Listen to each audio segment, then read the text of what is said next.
రాష్ట్ర ప్రభుత్వం ఏర్పాటు చేసిన కాంగ్రెస్ తల్లి విగ్రహానికి నిరసనగా ఇవాళ బీఆర్ఎస్ నిరసనలు చేయనున్నారు. రాష్ట్ర వ్యాప్తంగా శాంతియుత నిరసన కార్యక్రమాలు చేయనున్నట్లు ఆ పార్టీ వర్కింగ్ ప్రెసిడెంట్ కేటీఆర్ తెలిపారు. ఈ మేరకు పార్టీ కార్యకర్తలు ఆయన పిలుపునిచ్చారు.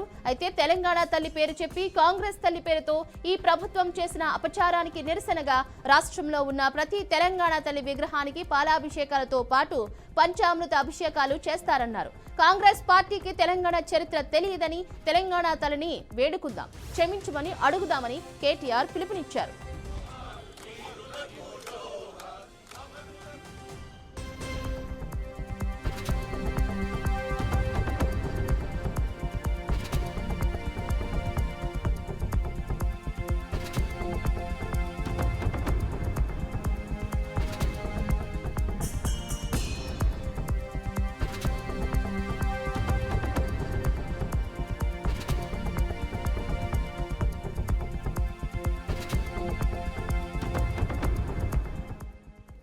రాష్ట్ర ప్రభుత్వం ఏర్పాటు చేసిన కాంగ్రెస్ తల్లి విగ్రహానికి నిరసనగా ఇవాళ బీఆర్ఎస్ నిరసనలు చేయనున్నారు.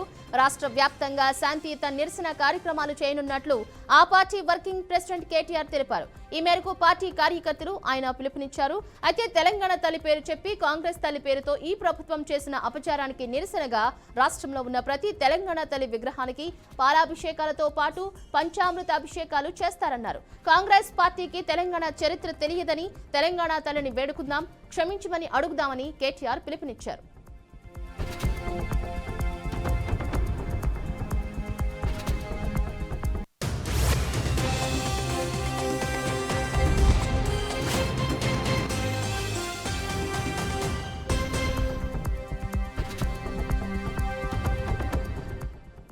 రాష్ట్ర వ్యాప్తంగా ఉన్న తెలంగాణ తల్లి విగ్రహాలకు ఇవాళ పంచామృత అభిషేకాలు చేయనున్నారు. అలాగే పాలాభిషేకాలు నిర్వహించాలని బీఆర్ఎస్ నిర్ణయం తీసుకుంది. ఈ నేపథ్యంలో ఇవాళ తెలంగాణ వ్యాప్తంగా బీఆర్ఎస్ శాంతియుత నిరసనకు పిలుపునిచ్చింది.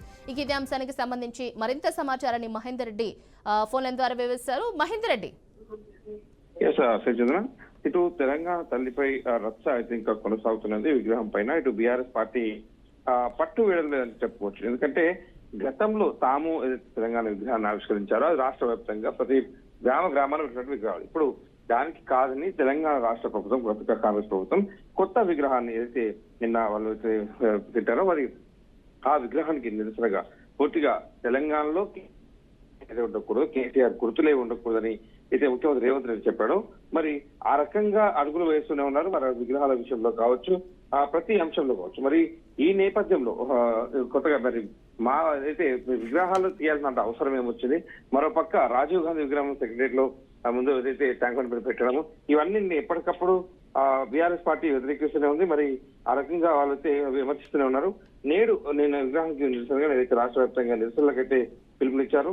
మరి ఇది ఎంతవరకు మొత్తంగా ఇప్పటికైతే బీఆర్ఎస్ నేతలకు రాష్ట్ర వ్యాప్తంగా బీఆర్ఎస్ అయితే కేటీఆర్ ఒక్క పిలిపిస్తే మాత్రం రాష్ట్ర వ్యాప్తంగా ఆ రకంగా బదిలిసే విషయం అయితే కనిపిస్తుంది. మరి ఇప్పుడు ఎన్నికలు ఎన్ని నిర్బంధాలు ఇచ్చినా కూడా ప్రశ్న ఆపేది లేదు అనేటట్టుగా కేటీఆర్ అయితే పదే చెప్తున్న నేపథ్యంలో మరి ఇప్పటికీ తెలంగాణ తన చేతిలో బతుకమ్మను మాయం చేసిన ముఖ్యమంత్రి ఆయన గురువు చెప్పినట్టుగా రేపు తెలంగాణ కూడా మాయం చేశారని కేటీఆర్ విమర్శలు అయితే మనం చూస్తూనే ఉన్నాం. ఇది తెలంగాణ అస్తిత్వం మీద దాడి అని ముఖ్యమంత్రి రేవంత్ రెడ్డి తల్లిని బీదరాలుగా ఎందుకు చూడాలనుకుంటున్నారు, తెలుగు తల్లి భారతమాత తరహాలో తెలంగాణ తల్లికి కిరీటాలు ఉండొద్దా అనేటువంటి ప్రశ్నలు అయితే కనిపిస్తున్నాయి. మరి తెలంగాణ తల్లి విగ్రహం మార్పు తెలంగాణ అస్తిత్వం మీద ద్రోహులు చేస్తున్న దాడి అని మరి రకంగా బీఆర్ఎస్ పార్టీ విమర్శిస్తున్నది. మరి ఆ రకంగా బీఆర్ఎస్ పార్టీ అయితే తెలంగాణ తల్లి విగ్రహంలో మాత్రం అసలు వదిలే ప్రసక్తే లేదు. ఖచ్చితంగా నేను పునరాలోచన చేయాలన్నారు. ఒకవైపు సెక్రటరీలో విగ్రహం ఏర్పాటే జరిగిపోయింది, కానీ దీనిపైన అయితే బీఆర్ఎస్ పార్టీ ఇంకా పట్టు వీడడం లేదని చెప్పుకోవచ్చు. మరి ఇప్పటికైతే ఇది నిరసనలు అయితే రాష్ట్ర వ్యాప్తంగా కొనసాగుతున్న పరిస్థితి కనిపిస్తుంది. Okay, right. Thank you so much Mahender Reddy.